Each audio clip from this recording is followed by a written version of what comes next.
Today I'm in Switzerland, in Zermatt, Switzerland. I'm over here with Oris, checking out their new Big Crown pointed date in bronze.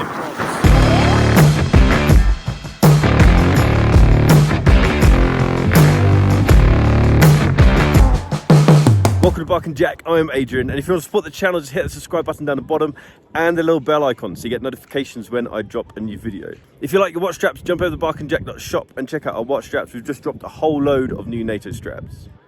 Today I'm in Switzerland, Zermatt. I've been invited out here by Oris. I say invited. Basically, someone from the proper press wasn't able to make it, and so I was kind of like the filler person. But I'm very happy to play that role. Guys, look at this view. This is nuts. I'm out here drinking coffee in an edible cup, snowboarding, sun's coming out. I'm loving life right now. I'm out here because Oris has launched a new watch. It's called the Big Crown Pointed Date, and it is in bronze.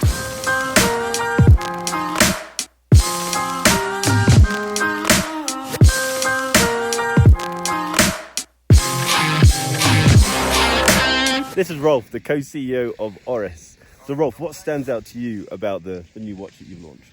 Well, Big Crown bronze with the bronze case, as we know it from other bronze watches we have done. But we wanted to go one step further.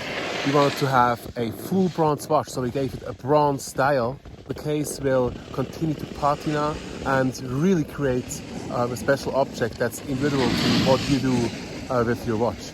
The last Oris watch I spoke about was the Pro Pilot X. Their kind of statement around that watch was that they were trying to design a watch that is for the future or beyond trends. This watch is a complete opposite to that. It's jumping on the bandwagon of bronze watches, which everyone seems to be doing. And it's been massively successful for the whole industry, but Oris has had quite a lot of success with their bronze watches. One of my big criticisms of the previous version with the steel case and the blue dial is that it felt like a very large watch. Because the dial was so large within the kind of ratio of the watch, it felt like a large watch. Now with this one, because the dial colour is so close to the case colour, it kind of just blends all in together, and I actually think this wears a lot better than the previous version. We've got a large crown because apparently this was back in 1930s, I think it was, when this was first launched. It was an aviation watch, and pilots needed to be able to change the time or interact with the watch, and pilots wear gloves, so they need a large crown to be able to manipulate the watch through gloves. Let's blast through a few specs on this thing. So we have a 40mm wide case, as the name suggests, is made from bronze. The dial is actually a bronze dial, and it's been lacquered with a matte lacquer to prevent it from patinaing. We have cathedral hands, which is standard within the pointed date.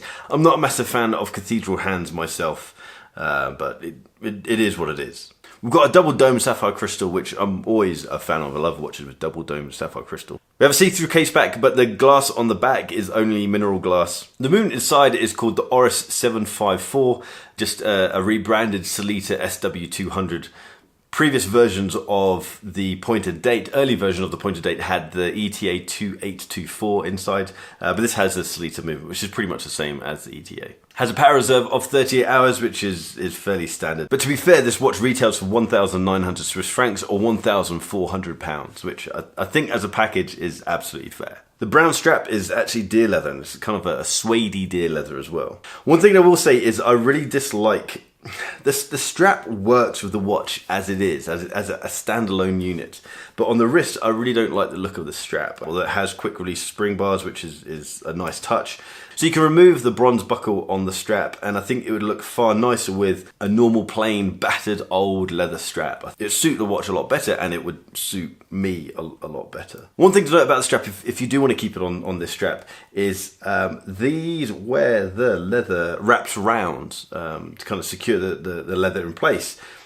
The colour has kind of dyed my wrist a little bit, just a touch. But my concern would be if you wear this watch with a white shirt and you get hot and maybe wet, I don't know. Oh, maybe that's why it's come off, because I've been snowboarding with this watch. Okay, just be careful getting this strap wet, because it might get a bit of dye transfer on a white shirt, for example.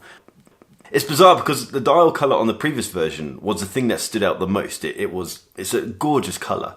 And I really like the dial on this. It's going to be interesting when the case patinas And I imagine the case will obviously become more matte, and it might get hints of a more dull or deeper brown. I'm going to do a proper review later on. I'm going to go into detail about the watch and how I've kind of lived with it for a bit. I get to borrow this watch for a couple of months. This is kind of just a quick overview of what the watch is. Guys, drop me a comment down below. Let me know what you think of this new watch. If you like the video, hit the thumbs up button and hit the subscribe button as well. You probably can't hear me. If you want to see previous videos and articles, jump over to barkandjack.com. If you want to check out our watch straps, jump over to barkandjack.shop. Check me out on Instagram at barkandjack. Check out our group at We Are Haunted. I'll see you guys next time. Take care.